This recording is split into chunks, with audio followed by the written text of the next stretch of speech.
Гызлышат ишгалжилер прокурорунен бір тандемде олып евелден азырланған суалерге жауап берген. Бұны адвокат Алексей Ладин 2019 сенесі Ахмеджетте Кутлеви полис тарамалары нәтижесінде тұтылып, Хизбут Тахрирге алақасы бар деп терроризмде қабатланған 25 мабусының давасы чекчевесінде Гызлышат сұрғыдан кечірілген сон айтты. Оғызыны Рамазанов кібі танытқан. Оны видео бақ бастасымен сұрғыға желп еткенлер бүгін суалеріне тек қабатлап тарафа берген. Оңайды тарафы жемабуслер кележек топлашуда суалерді бермек керек.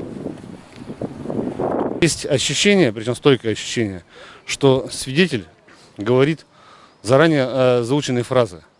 Собственно, там возник такой определенный тандем, вопрос прокурора и ответ свидетеля. Есть ощущение, что это были заранее заученные вопросы и ответы. В какой-то момент что-то пошло не так, сломалось, и свидетель начал отвечать абсолютно на другие вопросы. То есть прокурор задает один вопрос, свидетель отвечает совсем о другом. Имайджы тарафы қайды еткеніне көре ишгалжилер махкемесі де қабатлайджы тарафына тұтқан ачы қайдың көріне. Бұны берабер махкемежилер мабуслерге қырым татар жауап етмеге кедер етіп ясақлай. Подзащитные, в частности, и Арифметов Усман, и Сулейманов Руслан, они в ходе судебного заседания пытались реализовать свое право на использование родного языка. Суд постоянно прерывал их и обращал их внимание на то, что они нарушают уголовно-процессуальное законодательство.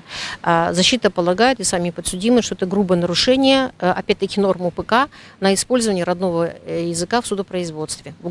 Калга Султанның сарай ерінде кілсе, Ахмеджетте шымды Варовского адына ташыған соқақта олған бошлықта кілсе құрылжылығы девам етмекте. Бұна аксеткен видеоларына құрылтай делегаты Эдем Дудаков шығарып іштемай ағыларда айдылатты. Да 2015 сенесі бұл ерде шақси еввек кілсе құрылжылығы башлатылған еді. Жематшылықнан наразылығындан сон ішлер тоқтатылды. 2017 сенесі қазма ішлері кечірілгені вақыт Қырым ханлығы заманына айыт кәпіклер, Савод, Керамет, Борулар, Қадими сарайының темелі ола білген ташлар шыққан еді. О заман ишгалжилер сарай бұл ерде олғаны таздықланса музей ачыла біледеген еді. Руси Девлет Дума депутаты Руслан Бальбек есе бұл объект медени мирас объекті оларақ танылacak деген еді. О ишгалжилер акиметі Қырым татар халқына айыт медени мирас сақланмасынен оғырашқанынен мақтанған еді.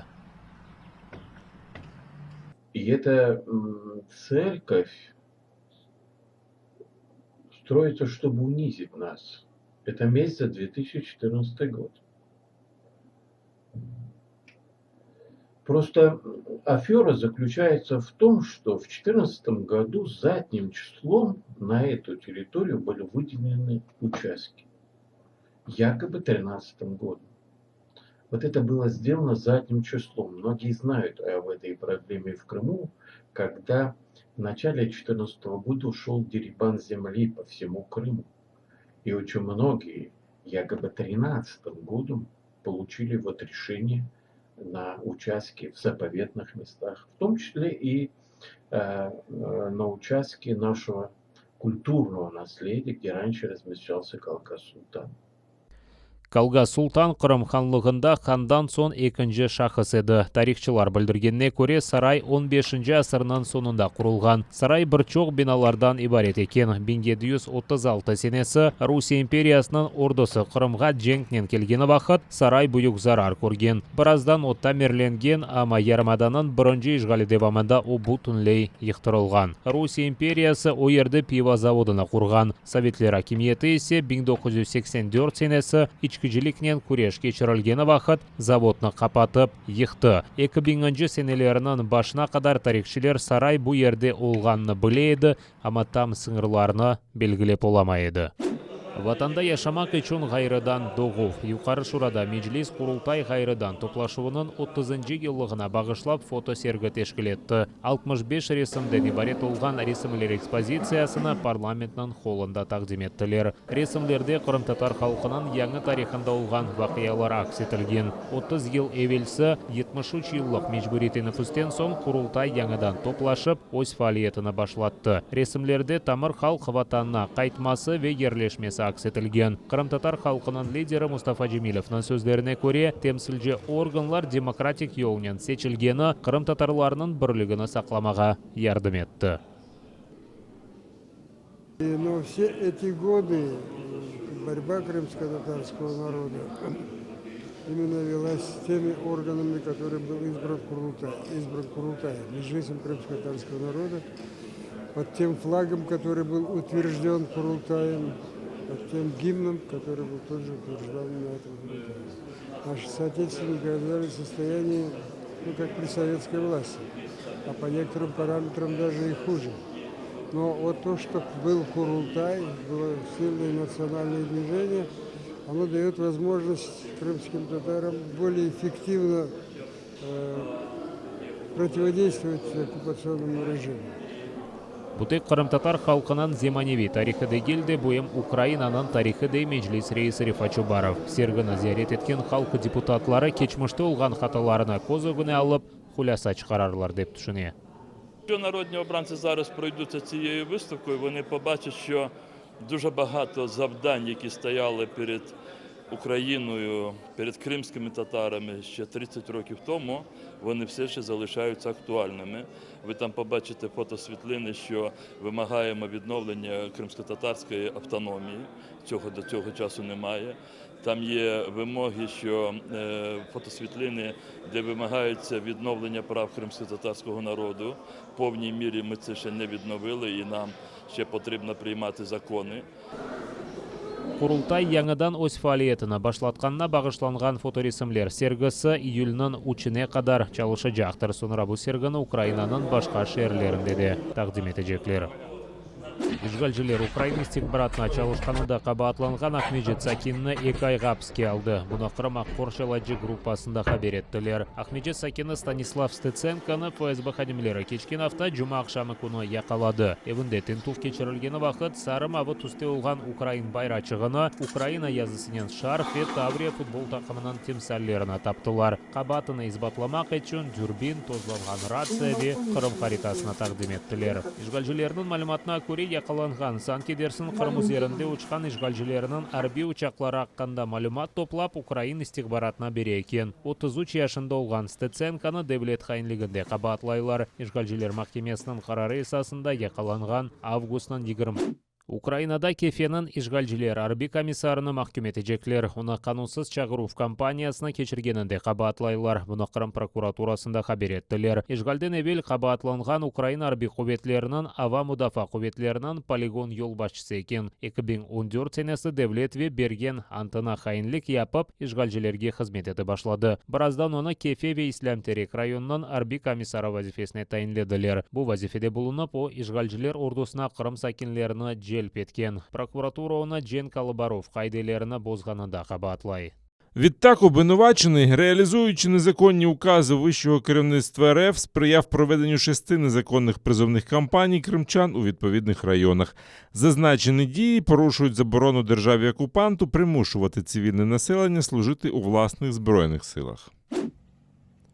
12,5 миллиард рублей. Ишгалчылар yol başçısı Сергей Аксеновның фікіріне көре күчлі яғанақлар ве су басывы бұл қадар зарар кетірген. О аққан таванлар, су басқан мағазлар тамирленмесіне сарф етілмек керек олған параларны сайған. Ама су юған yollar тамирленмесіне қошма пара керек деді. Аксенов Москвадан не қадар пара сұрамақны түшінгені вақыт, Кереч сакинлері 10 күнден берлі ава фата қыбетлеріні темізлемекте. Су басывы қыбетлерінен көрешмек үшін yollanылған Русия арбилері тек yollarda олған чамурны эр тарафқа тарқаттылар деп шикает ете Кереч сакинлері. Убирать только сегодня. Пришли солдатики, поубирали, оставили кучи, так и уехали. Приходили все, обещают, не отказывались, обещали, уходили и все, и с концами. Люди падали. У нас вот с первого этажа люди так вообще и мало того, что они носили грязь с квартиры и в квартиру. Во дворе грязно, они вот оттуда несут, с улицы наберут и обратно туда несут. Так что ужасно. Как был бардак, так и есть бардак. Машины, заборы поснимали, это самое, сейчас уже стоянка, понимаете? А кто, когда рель-каналы вот эти, вот у нас с той стороны уже 3 или 4 года вот это бардак стоит, и нафиг оно никому не нужно, понимаете? Ну что не убирают, ну речку почистили, ну, а там перед мостом стоит запор. А это что? Вот, посмотрите, вот сюда, посмотрите, тут разве можно пройти? Уже пройти невозможно. Керечте су басу вақыбетлеріні июннің 30-на қадар темізле бітірмеге планлаштыралар бойле. Планларыны ишгалжилерінен баш назир муавины Евгений Кабанов сеслендірді. Кереч соқақлары темізленмесі үшін кефе, судақ ве Коктебелден девлетке чалышқан ишчілеріні кетіргенлер. Камералар оғынды есе Керечнің ишгалден евел олған мэрі Олег Осадчий көрінді. Ярмаданын 83 пляжы су кірле олғаны үшін қапатылған. Ишгалжилерінің Роспотребнадзорында қайдеткенлеріне көре су кейфиеті күчлі сағанақлардан вес селлер түшкен сон бетерлешкен. Су ақымлары деңізге ашайы темде құружилық чөпліклерін алып кеткен, су атты арабаларыны юып кетірген. Июннің 21-інде Ялта ялыларында су талелі кечірілген. Юынмаға олмайды білдірселер де бұратланычыларыны тоқтатмады. Июннің 22-інде Роспотребнадзор қайдеткеніне көре деңізде холера хасталығы yok, ama yuынмаға ясақ. Луганск вилаятында ишгалжилерінің ұжымы нәтижесінде бір Украин арбейі яраланды. Анда ишгалжилер атты селядан атеш ашқан. Украин мудафаджесіні Ағыралда госпитальге еткізгенлер. Ишгалжилер Азақ денізі тарафында ұлған Водяной живарында да атешкес режиміні бозған. Анда гранат атты тіртібатларыны құлланғанлар.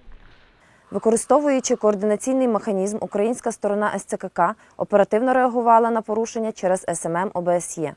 Станом на 7 годину ранку 29 червня з боку російсько-окупаційних військ зафіксоване одне порушення режиму припинення вогню. Зокрема, біля Невельського ворог вів вогонь з мінометів 120-го калібру. Ситуація в районі проведення операції Об'єднаних сил повністю контрольована українськими військовими. Особливу увагу противником приділено підготовці спеціалістів артилерійських та мінометних підрозділів. До перевірки проведення зборів залучено офіцерів командування Збройних сил Російської Федерації. Водночас відзначається низький рівень прибуття військовозобов'язаних окупантів для участі у попередніх етапах зборів резервістів 17, 19 та 22, 26 червня.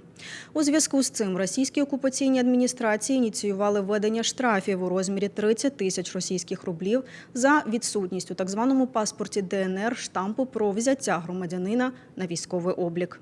Украина стихбаратының мәліметіне көре Русия ордысынан командалығы едек аскерлерінен Украина шарқында ишгалжилер ортысыны темин етмекте. Русиядан кетірілген аскерлер Донецк ве Луганск вилаятлерінің ишгал етілген қысмында тәлімлер кечірмекте.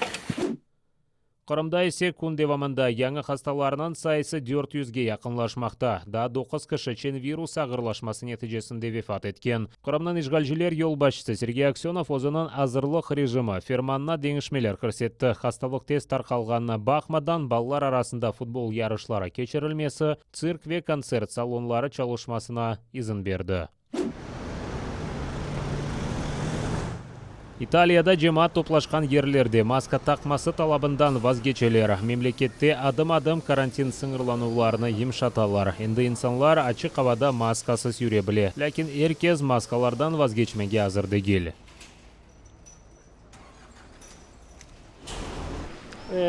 Думаю, що варто носити маски. У мене таке відчуття. Але ми хоч трохи можемо відчути, що таке нормальне життя. Ми тільки що вийшли з автобуса. У громадському транспорті хотіли бути обережними, а тепер ми вийшли, тому можна зняти маски. Це велике полегшення. Сподіваємося, так і буде тривати. Италияда маска тақуф режимі бір елдан зияде девам етті. Енді мемлекетінің эпос регионлары бияз зонаға кечірілді. İnsanlar қапалы одаларда, ичтимай дистанция riayet етілмесі чаресіз. İnsanlar çok топлашқан ерлерде маскаларыны бір тақмақ керек. Все майже як і раніше, ми все одно ходимо з масками. І всередині приміщень все одно їх надягаємо. Италияда күн-күнден коронавирус хасталарынан сайысы ексілмекте. Ама экспертлер COVID-19 хасталығынан яңы штамлары пейда олғаныны тақып етмекте. Пандемия башлағанынан берілі мемлекетте уммен алғанда 4 миллион 200 бин коронавирус хастасы белгіленді. 127 бин италиялы хасталық ағырлашмасын